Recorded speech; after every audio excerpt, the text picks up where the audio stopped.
Hello बच्चों, कैसे हो? बढ़िया हो? तो भाई कुछ ऐसी कॉमन मिस्टेक्स हैं जो हर बच्चा करता है जब वो एग्ज़ाम देने जाएगा।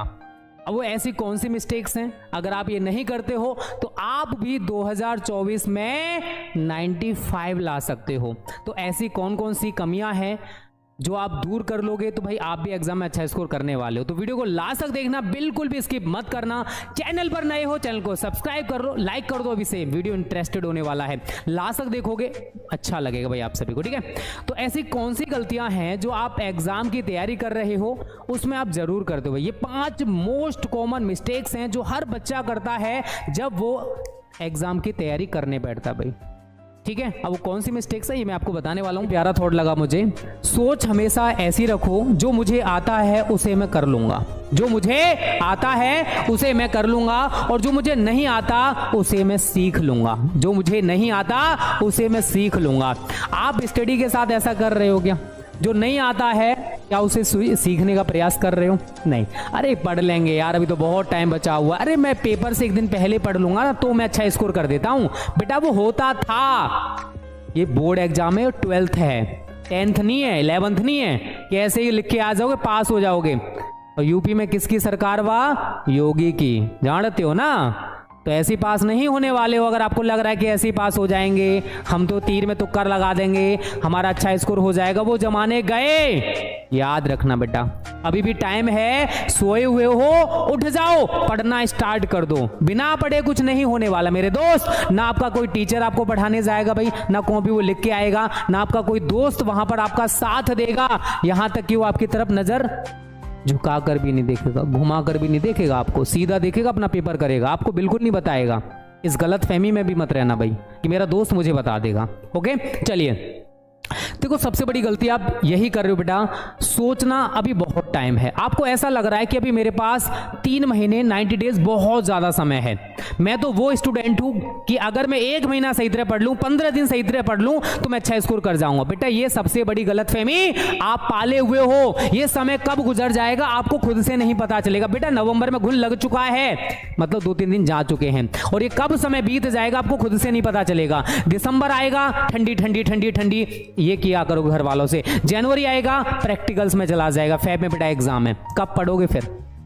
ये मत सोचो कि आपके पास बहुत टाइम बचा हुआ है, ये सोचो बहुत टाइम गुजर गया है, मेरे पास बहुत कम टाइम बचा हुआ है, मेरे पास केवल 90 दिन है, नहीं तो मैं फेल हो जाऊंगा भाई। अगर ये खुद से बोलोगे ना तो बेटा आज से और अभी से पढ़ना स्टार्ट कर दोगे। और अगर दिमाग को ये बोलोगे ना कि 90 दिन बहुत बचा हुआ है, आराम से पढ़ लूंगा, मैं पास हो जाऊंगा, मुझे तो टेंशन ही नहीं है भाई, मैं तो सहनसा आदमी हूं भाई, मेरे पास तो भगवान ने इतना बड़ा दिमाग दे दिया है कि मैं तो भाई 1 मिनट में सब कुछ तैयार कर सकता हूं। ये किताब क्या है यार? जो गलतफहमी पाले हो ना, सुधर जाओ बेटा। तो ये सबसे बड़ी कॉमन मिस्टेक है जो हर बच्चा करता है। अगर आप सुधार लोगे आप टॉपर बन जाओगे। उसके बाद जो सेकंड है बेटा, गोल ना बनाना। आपने देखो अभी कोई भी टारगेट सोचा हुआ नहीं है, आपका कोई भी गोल नहीं है कि आप एग्जाम में कितना स्कोर करने वाले हो। क्या आपने सोचा है कि एग्जाम में आपने कितना स्कोर करना है भाई? 80% लाने हैं, 85% लाने हैं, 90% लाने हैं, 95% लाने हैं। जब तक बेटा टारगेट या गोल नहीं बनाओगे तब तक आप अच्छा स्कोर नहीं करने वाले हो। और कितना टारगेट सोचे हो कमेंट भर देना, कितना चाहते हो भाई स्कोर 2024 एग्जाम में आएगा, बट क्या करना पड़ेगा बेटा? मेहनत, ठीक है। ये दिमाग में फीड कर लो, बिना मेहनत के कुछ नहीं होने वाला। तो सबसे पहले एक बड़े से पर्चे पर लिख लो कि आपका टारगेट क्या है, गोल क्या, आप बोर्ड में कितना स्कोर करना चाहते हो। अगर आप ऐसा नहीं करते हो बेटा ये सबसे बड़ी मिस्टेक कर रहे हो। बिकॉज जब तक आप ये टारगेट या गोल नहीं बनाओगे आप अपनी मेहनत जारी नहीं रखोगे, आप ज्यादा घंटे पढ़ना स्टार्ट नहीं करोगे। छोटा सा टारगेट लेके बैठे हो यार, 50% आ जाए, पास हो जाओ, बस बहुत है, तो बेटा उसी के अकॉर्डिंग तैयारी करोगे। 10% उससे कम आएंगे, 40 या 33% पर क्या फायदा उसका? आप किसी को दिखाने लायक नहीं बचोगे भाई कितने परसेंट आए, अरे 40% है, कहीं डूब के जा मर जा चुल्लू भर पानी में, ऐसे करके ताने मिलते हैं। आपके घर वालों को अलग मिलेंगे, क्या यार फलाने का लड़का इतने नंबर लेके आया, बताओ पूरी साल मेहनत करता था, पता नहीं क्या कर रहा था, वो पढ़ाई नहीं की उसने बिल्कुल। कुछ इस तरीके से ताने बेटा मोहल्ले वाले जहां पर भी रहते हो सोसाइटी में, वहां से आपको सुनने को मिलेंगे। क्या आप ऐसा चाहते हो?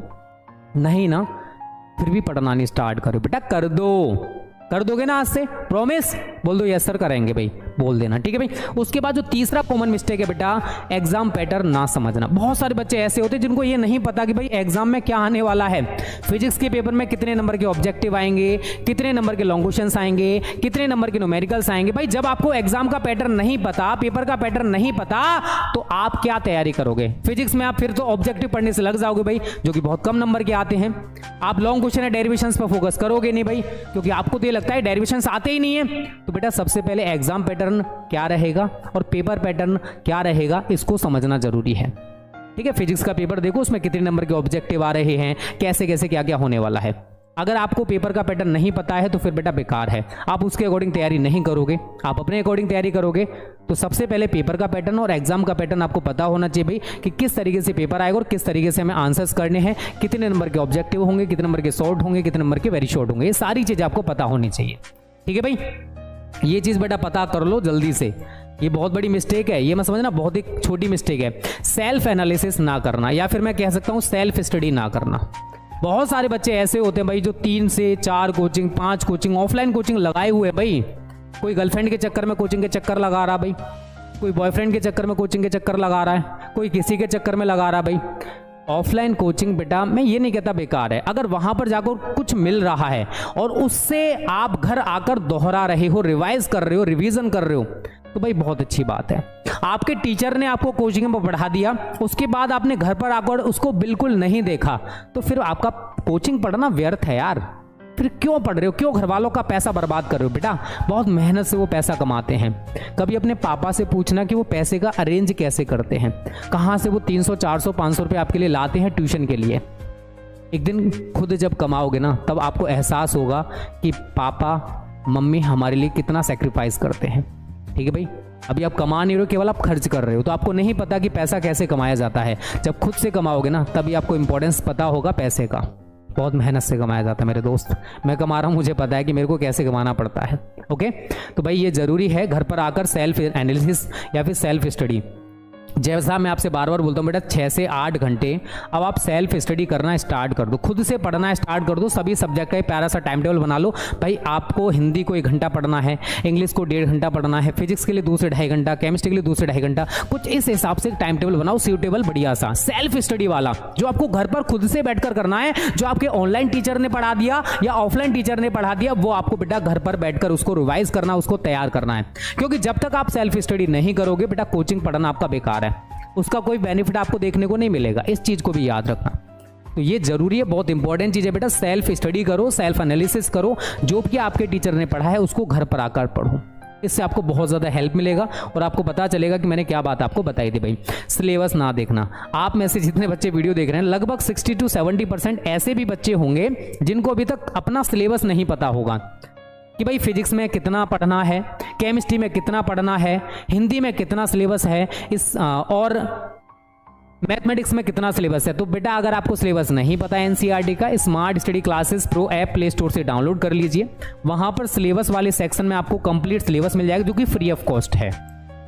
और अगर आपको बुक्स चाहिए एनसीईआरटी वाली, तो बुक्स वाले सेक्शन में टोटली एनसीईआरटी की बुक्स अपडेट हैं, ये भी आपको फ्री ऑफ कॉस्ट हैं।